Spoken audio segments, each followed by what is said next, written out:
सारी व्रज की गोपियां सभी कात्यायनी मंदिर में जाई के मनाई रही हैं। मां, अगर हमने कछु दान पुण्य किए होए तो या नंद को छोरी हमें पति के रूप में मिले। सारे व्रजवासियों को सुख देने वाले भगवान अब हमें भी सुख देवे।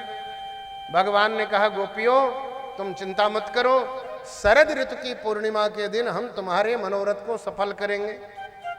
आज शरद ऋतु की पूर्णिमा आई और जैसे ही शरद ऋतु की पूर्णिमा आई, आज भगवान यमुना के तट पे जाए करके वेणु वादन किए हैं और जैसे बांसुरी बजाई भगवान ने, बांसुरी बजाया, सारी ब्रज की गोपियां तो एकदम चौकन्नी हो गई।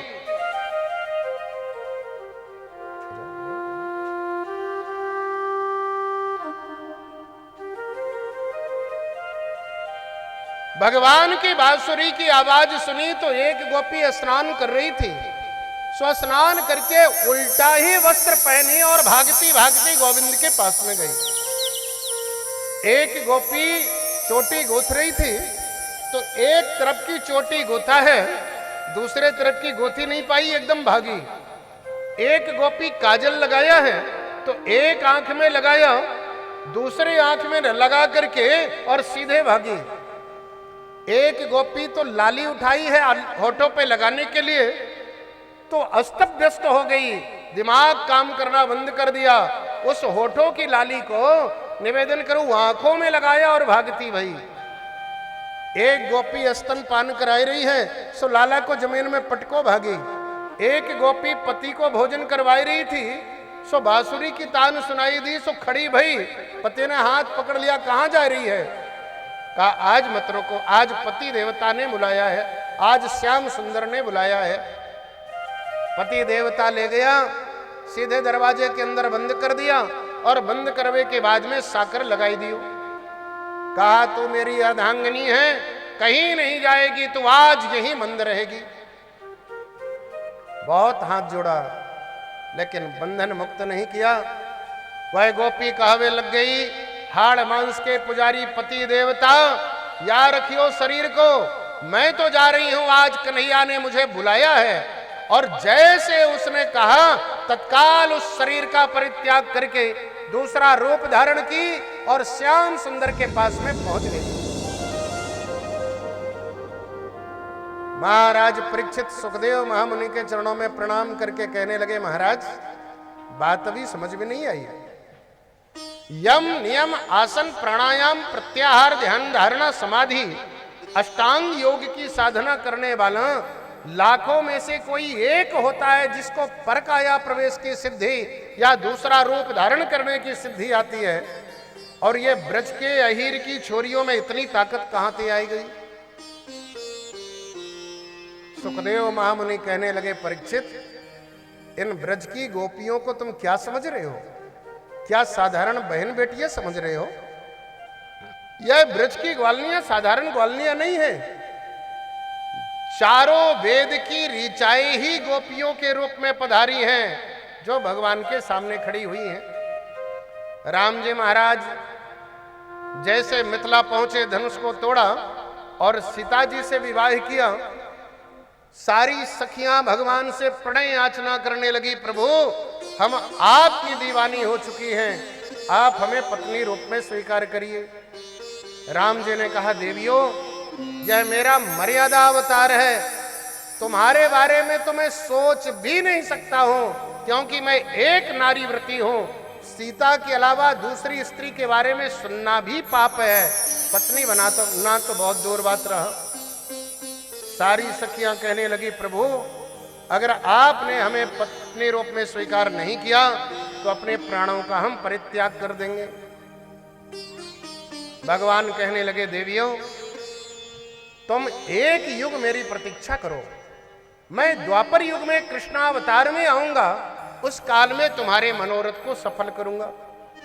आज सारी मिथिला की सखियां ब्रज की गोपियां बन के पधारी हैं। राम जी महाराज चित्रकूट पहुंचे और पंचवटी पहुंचे, और जैसे चित्रकूट पंचवटी पहुंचे, सारे बड़े बड़े दाढ़ी मूंछ वाले बाबा भगवान को देखकर दीवाने हो गए। कहने लगे, प्रभु आपको देखकर ऐसा लग रहा है सीने से लगा ले, आपका चुंबन कर ले हम। भगवान ने कहा मेरी मर्यादा खंडित हो जाएगी। द्वापर युग में ब्रज में जब गोपी बनकर आओगे तब तुम्हारे मनोरथ को सफल करूंगा। आज वही बड़े बड़े दाढ़ी मूंछ वाले बाबा, हजारों वर्ष तक तपने वाले सिद्ध योगी सब ब्रज की गोपी के रूप में पधारे हुए हैं। आज भगवान उनके मनोरथ को सफल करने जा रहे हैं। सारी गोपियां वेणु के वादन को सुनकर के भागी आई, और जैसे भागी आई तो चारों तरफ से भगवान को घेर करके खड़ी हो गई।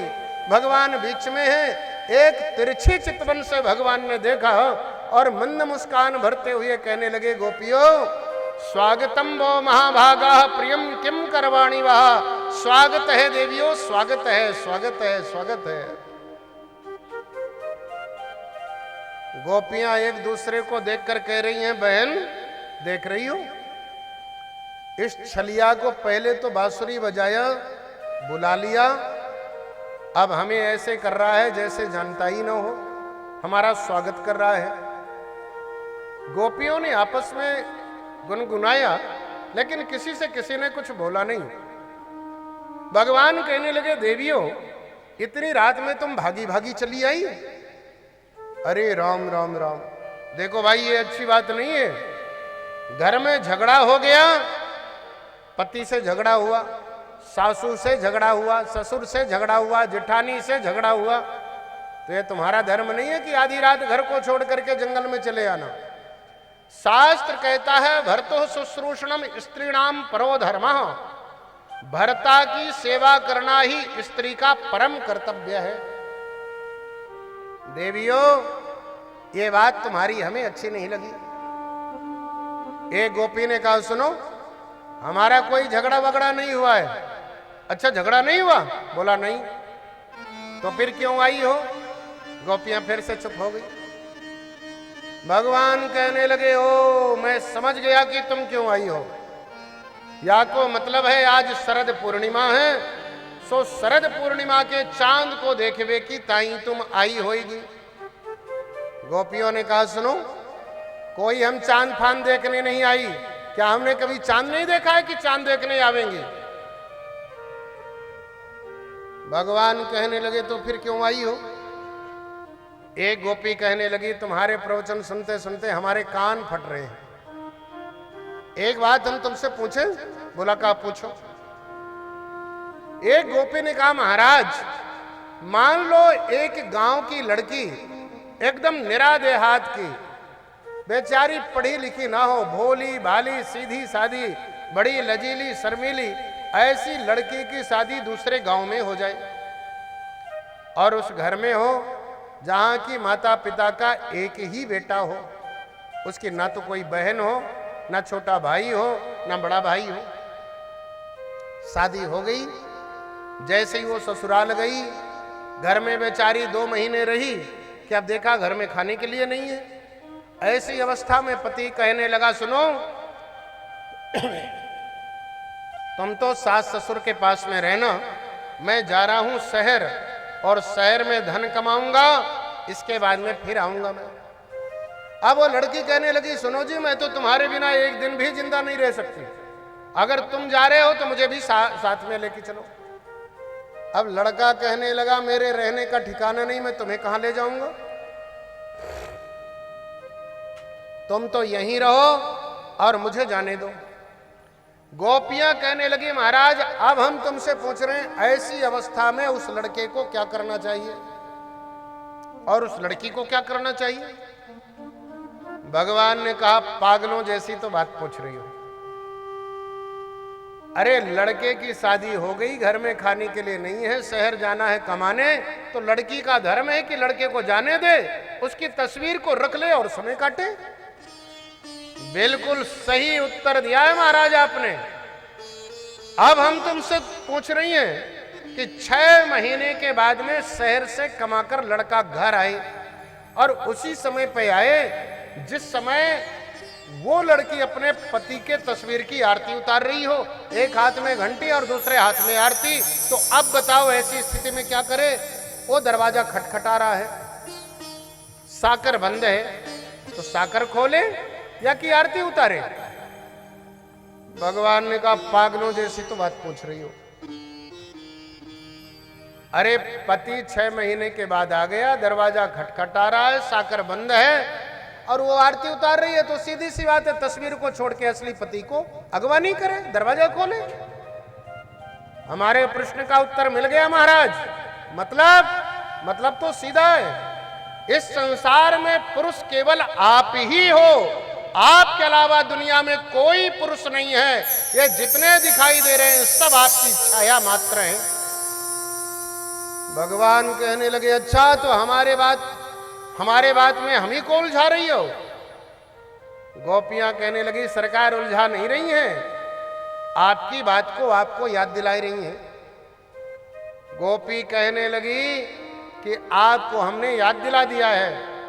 आज भगवान का रास प्रारंभ हुआ, हर गोपी के साथ में कन्हैया, जितनी गोपी उतने कन्हैया, लेकिन दूसरी गोपी को केवल अपने ही कन्हैया दिख रहे हैं, दूसरे कन्हैया नहीं दिखाई दे रहे हैं।